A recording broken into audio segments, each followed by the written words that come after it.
Nakatilaw na ba mo og kinilaw nga gibutangan og tuno sa lubi unya mura na hinuon nahimo og sinabaw?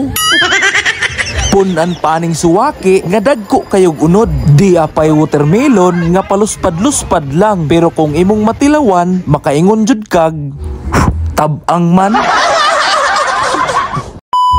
Hi mga guys, kumusta? For today's video, naaday mi karon sa dagat para magsugba ug magkilaw. Uban gihapon ang akong mga gwapo nga agaw. Kay wala may duty, maong nakauna-una mig banding-banding gamay. Ug syempre, kaon dako.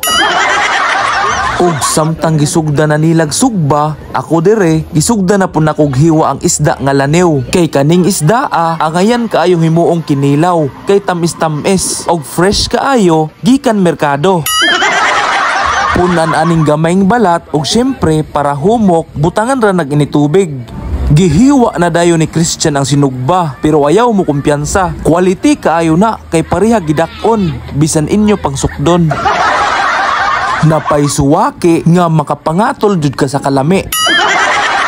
Gihiwa na dayon nako ang mga kalamasan sa maning Bombay, sili, limonsito ug luya nga maoy makapalami sa atong kinilaw. Adi ara, gitimplahan na dayon nako ug di jud ko mosugot nga dili ni siya mulami. Iyabo jud din nako.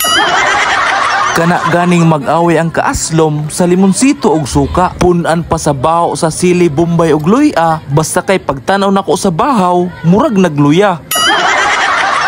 Pero ang pinaka-highlight ani kanidyong tuno sa lubi. Tan-awa lang mga guys ug unsa ni ka kreme. Gituyo jud ko ni og daghan aron mulangoy ang lanew ug musuhop ang tuno sa lubi. Giplaster na dayon nako ang kanon og sinugba kay si Tungkoy gigutom na. Ug ayaw na lang pud mo katingala og nganong luspad ang mga watermelon kay nahulog man ni ganiha. Ikaw ba kunoy mahulog di ba ka mangluspad?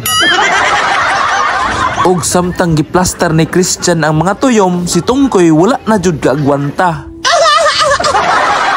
Mauna diha kay wala man namahaw. Pag-abli na mo sa suwaki nga kinuha ni mama, nakaingon jud kog I love you ug thank you ma. Sayo jud siya ni mataganiha para manguha lang aning pagkauna. Ug kay na plaster naman ang tanan. Bless us, O Lord, in the name of the Father, the Son, and the Holy Spirit. Amen. Bless us, O Lord, that is the gift which we are about to receive from the bounty through Christ our Lord. Amen. Sa tuno pa lang sa pagpangadje, klaro na kayong gigutom. Maong manghabhab na ta guys. Lami jud kaayo ang tuyom ug suwaki mga guys. Plus presko nga isda nga naay gata nga maoy nakapainhan sa iyang lami. Imagine na lang ang kakriminis sa iyang gata plus gamay nga aslom sa limonsito ug suka. Ug ang kahalang sa sili ug luya, perfect kayo nga kombinasyon. Ug tungod ana, walay 30 minutos napapas dayon ang pagkaon. Grabe jud namong busuga ug para nako no ang pinakanindot nga banding kay kanang kaon-kaon. Time sa unsa man na liso sa watermelon, tay hupon. Unta mga guys, nalingaw ra mo sa pagtanaw ani nga video ug ayaw na lang pud kalimot sa pag-like, share og follow. Ug i-shoutout pud ay nako ang Team Bingkulita. Okay, thank you, thank you.